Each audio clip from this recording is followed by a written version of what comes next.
우리가 축복한 대로 하나님께서 응답해 주실 줄 믿습니다. 오늘은 한계를 뛰어넘는 순종이라는 제목으로 잠시 말씀을 전하겠습니다. 세상은 우리에게 한계를 지어줍니다. 우리를 한계 안에 묶어두려고 합니다.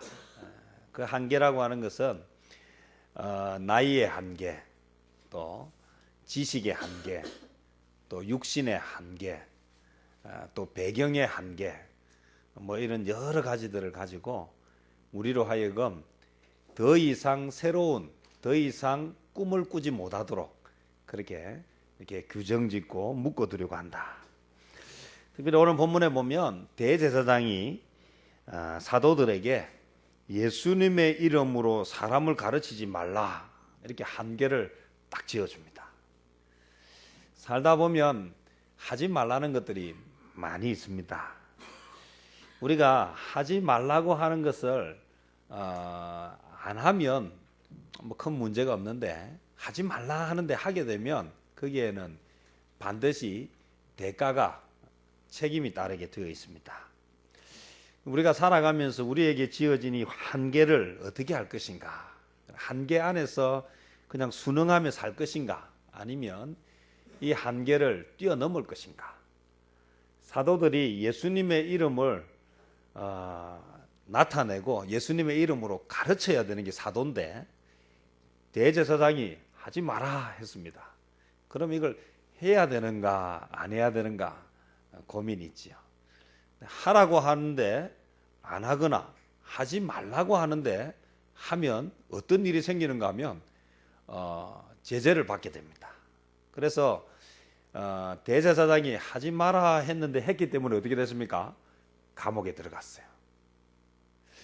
오늘 우리도 이 세상을 살아가면서 뭘 하지 마라 하는데 안 하면 당장은 참 좋은데 그게 하나님의 뜻과 때로는 다를 때가 있다는 것입니다. 그럴 때 그러면 우리는 어떻게 할 것인가? 세상은 하지 마라 하는데 하나님은 하라고 하면 우리는 그때 어떤 선택을 할 것인가? 우리는 오늘 성경에 나오는 사도들처럼 이 한계를 뛰어넘어야 합니다.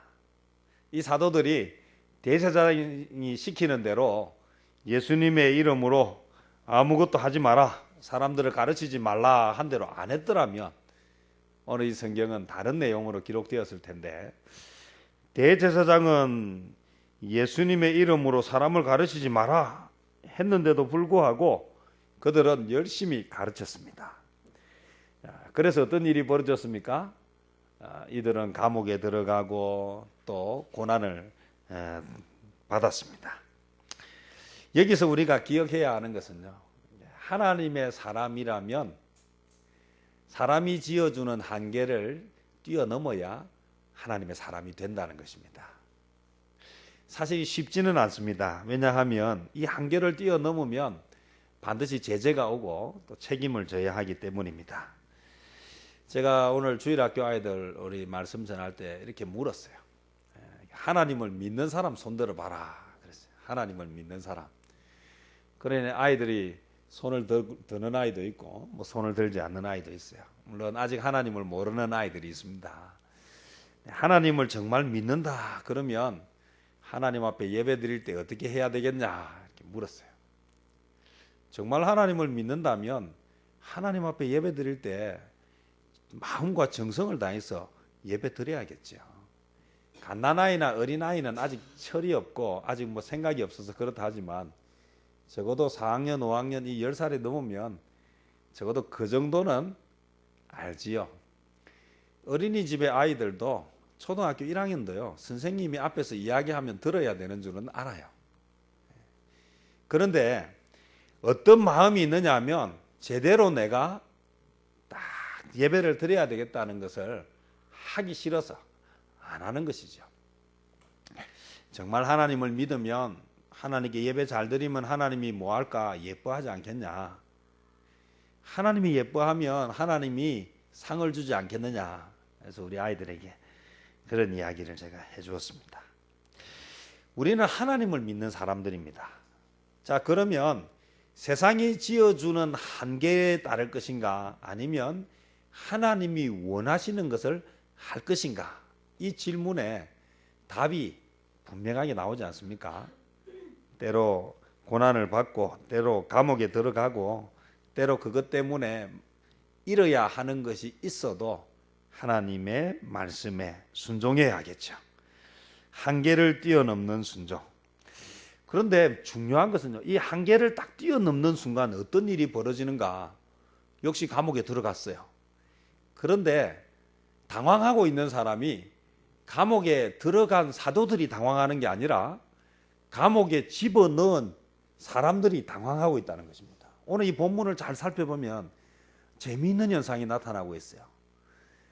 하지 마라 해서 하지 않았고 또 그렇게 문제가 없었으면 되는데 하지 말라 했는데 하니까 잡아다가 감옥에 가두었어. 그렇게 벌을 주는데 이게 갇힌 사람은 자유로운데 가둔 사람이 불안해하고 있다. 왜 이런 현상이 일어나는가? 그것은 사람의 힘보다 하나님의 힘이 더 크기 때문이다. 오늘 저와 여러분 이 시대를 살아가면서 우리가 하나님을 믿는 사람이니까 우리는 사도들처럼 살아야 하지 않겠습니까?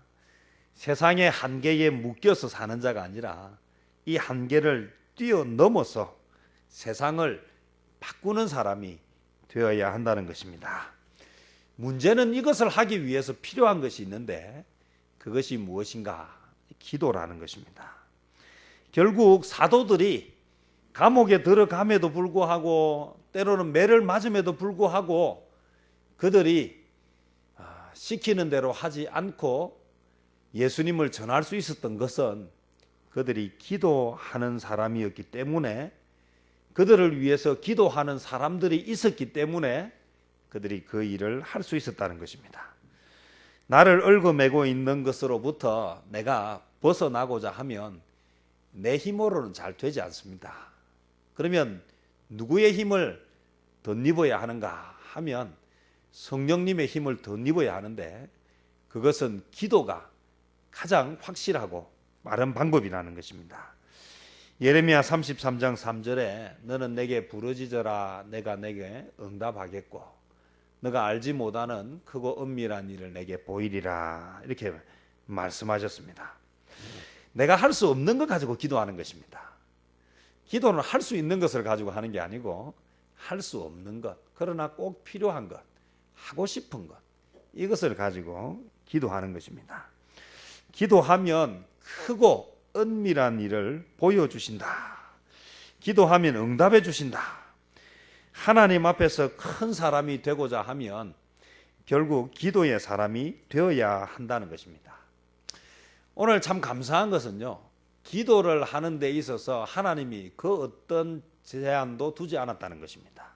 예를 들어서 기도는 교회 나온 지 6개월이 지난 사람만 할 수 있다. 만약에 이렇게 하면 교회 나온 지 6개월도 기도 못 하잖아요. 그리고 또 만약에 기도는 목회자나 중직자만 할 수 있다. 이렇게 하면 기도하느라고 빨리 뭐부터 돼야 되겠습니까? 중직자가 돼야 되고 목회자가 돼야 되니 얼마나 답답하겠습니까? 그런데 하나님은 참 감사하게도 기도에 그 어떤 제한도 자격도 주지 않았습니다. 그리고 또 기도를 하는데 기도의 양도 제한을 두지 않았어요. 예를 들면 목회자는 2시간 기도할 수 있는 특권을 주고 또 중직자는 1시간 기도할 수 있는 특권을 주고 또 집사님들은 30분, 세례받은 교인들은 15분, 교회 나온 지 얼마 안 되는 사람은 10분 뭐 이렇게 제한을 두지 않았습니다. 이것은 누구나 뭐 할 수 있습니까? 기도할 수 있다는 것입니다. 오늘 우리가 기억해야 되는 아주 중요한 것 중에 하나가요. 기도는 사람의 삶을 바꾸어 놓을 수 있습니다. 성경에 보면 먼저 되었지만 나중되고 나중되었지만 먼저 되는 사람이 있다라고 이야기합니다. 신앙생활을 오래 했기 때문에 먼저 되는 것이 아니라 신앙생활을 하나님 앞에서 기도하면서 말씀으로 잘 할 때 그 사람이 하나님 앞에서 먼저 되는 사람이 되고 하나님의 사랑을 받고 하나님의 능력을 힘입어서 많은 일을 할 수 있다라는 것입니다. 한계에 묶여 있는 사람의 특징이 있는데요. 이 한계에 묶여 있는 사람들의 특징이 무엇인가 하면 기도를 하지 않는다는 것입니다. 늘 이야기하면 맞는 말만 합니다. 맞는 말만 한다는 것은요, 사람이 들으면 참 맞는 말입니다. 그런데 거기에는 뭐가 없느냐 하면 하나님께서 개입하시는 하나님의 능력이 들어올 영역이 없어요. 그래서 가진 것이 없으니까 못하고, 배운 것이 없으니까 못하고, 잘난 것이 없으니까 못하고, 다 맞죠. 그런데 그것은 하나님이 없을 때는 그 말이 상당히 일리가 있고 맞는 말인데, 오늘 여기에 한 가지를 보태면 이야기가 전혀 달라집니다. 기도하면 가진 것이 없어도 할 수 있는 일이 있습니다. 기도하면 배운 것이 없어도 할 수 있는 일이 있습니다. 기도하면 잘난 게 없어도 할 수 있는 일이 있습니다. 이것이 기도를 통해서 사람이 바뀌는 것이고, 기도를 통해서 한계를 뛰어넘는 것입니다. 열왕기상 18장에 보면 엘리야가 갈멜산에서 바알과 아세라를 섬기는 선지자들과 이렇게 영적인 한판 승부를 벌립니다. 그런데 이 성경에 잘 보면요, 엘리야가 바알을 섬기는 자들, 아세라를 섬기는 자들에게 먼저 뭐하게 하느냐 하면 너희들의 신을 불러라고 이야기해요. 그래서 그들이 막 힘껏 기도하는데, 그때 엘리야가 계속해서 하는 이야기가 뭐합니까? 기도 소리가 작아서 너희 신이 잘 못 듣는 것 같다.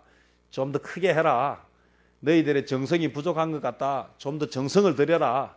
그러면서 이게 정오에도 그렇게 하고, 나중에 어디까지 이렇게 하느냐면요, 저녁 소재 드릴 때까지 합니다. 이 본문 속에서 어떤 부분을 제가 생각해 보면요, 이 엘리야가 어쩌면 굳이 그렇게 하루 종일 그들의 진을 뺄 필요도 없었을 텐데, 그렇게 진을 뺀 것은 엘리야가 기다리는 시간대가 있었던 것 같아요. 이스라엘 백성들이 하루에 3번을 기도했습니다. 아침, 점심, 저녁에 기도하는데 제일 기도를 열심히 하는 시간이 저녁 시간이에요. 그래서 엘리야가 언제까지 시간을 끌었다?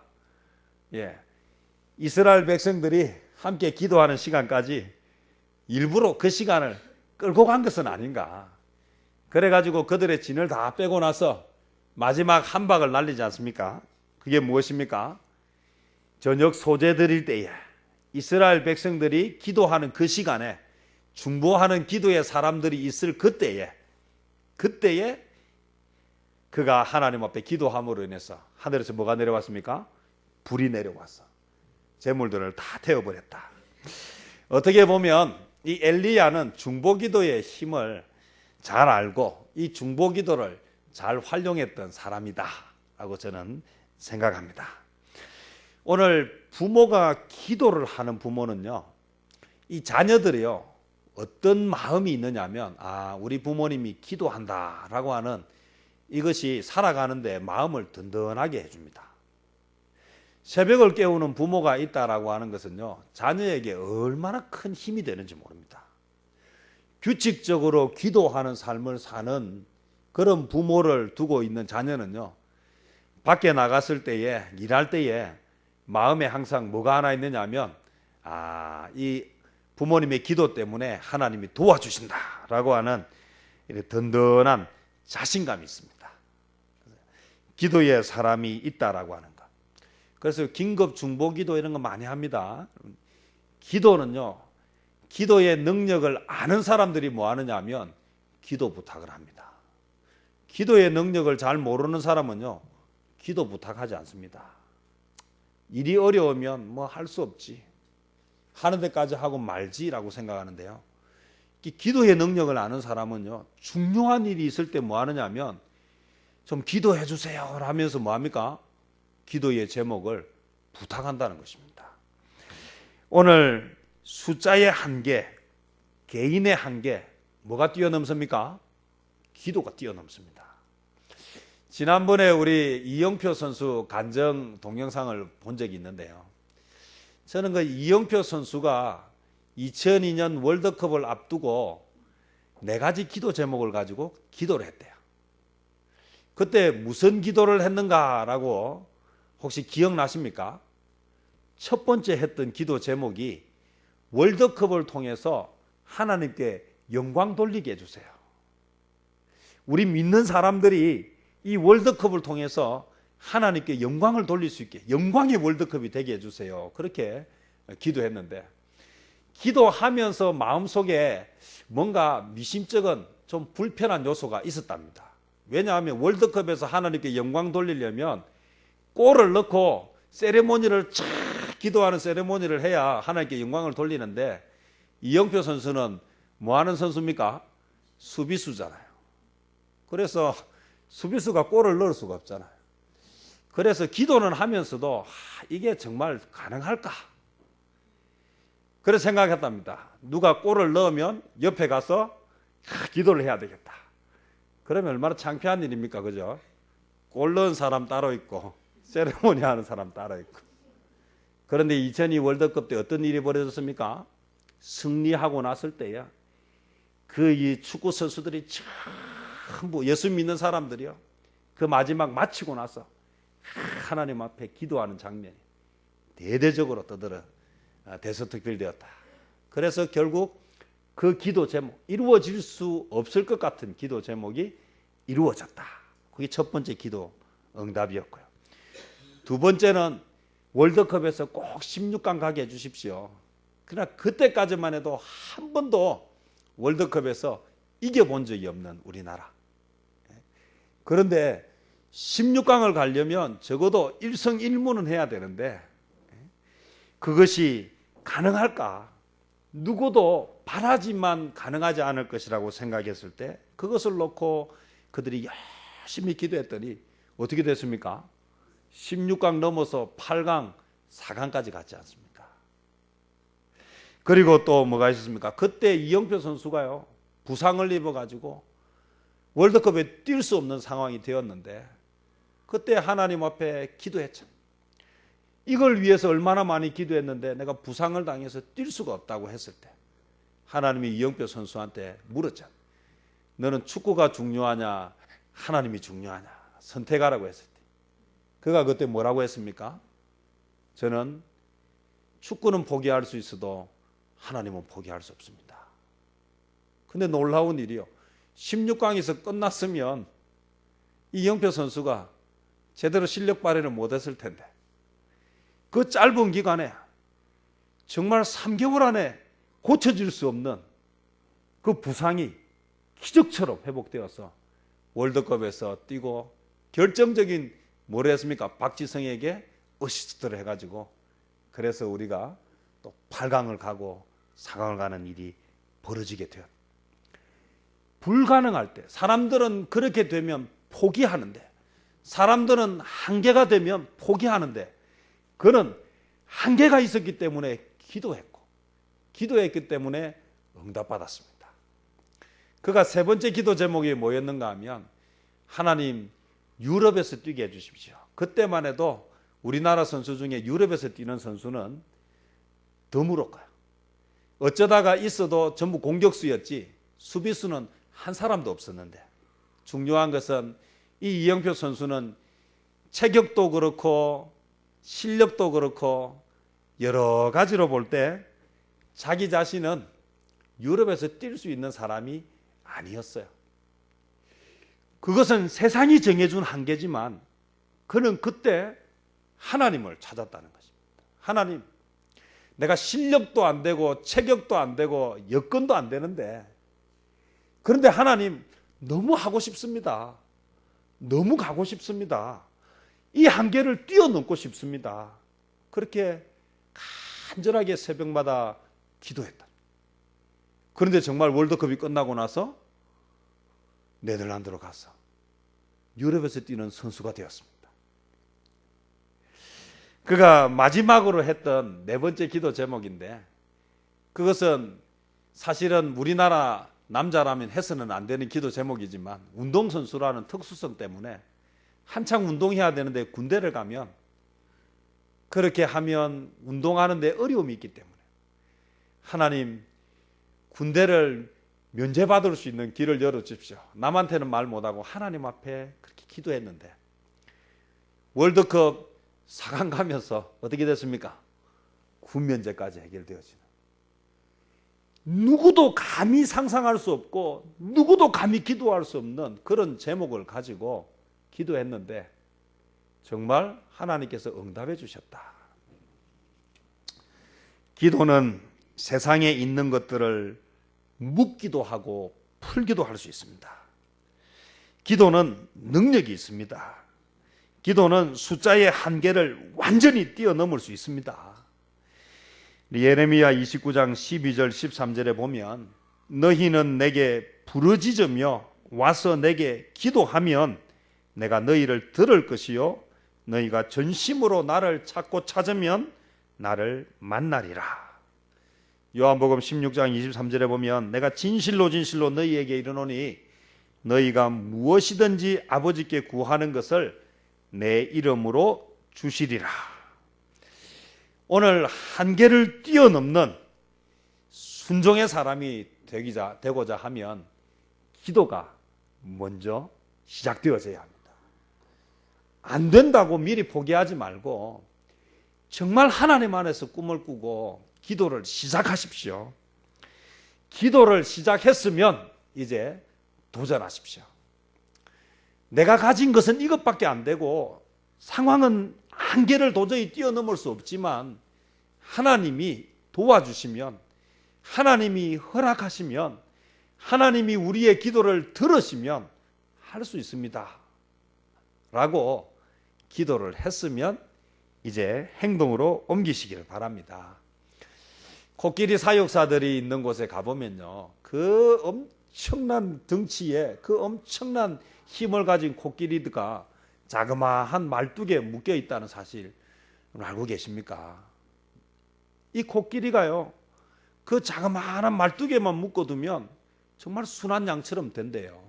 왜 그런가 하면요, 어릴 때 코끼리를 말뚝에다 묶어두고 코끼리가 그 말뚝에서 벗어나려고 온갖 힘을 다하면 목에 이게 가죽이 막 벗겨질 정도로 애를 써도 이게 빠지지 않는 그 경험을 하고 나면요, 이게 코끼리가 엄청나게 커지고 이 힘만 잠깐 줘도 말뚝이 빠져버리는 상황이 돼도요, 코끼리는 그 말뚝에만 묶어두면 더 이상 힘을 쓰지 않는답니다.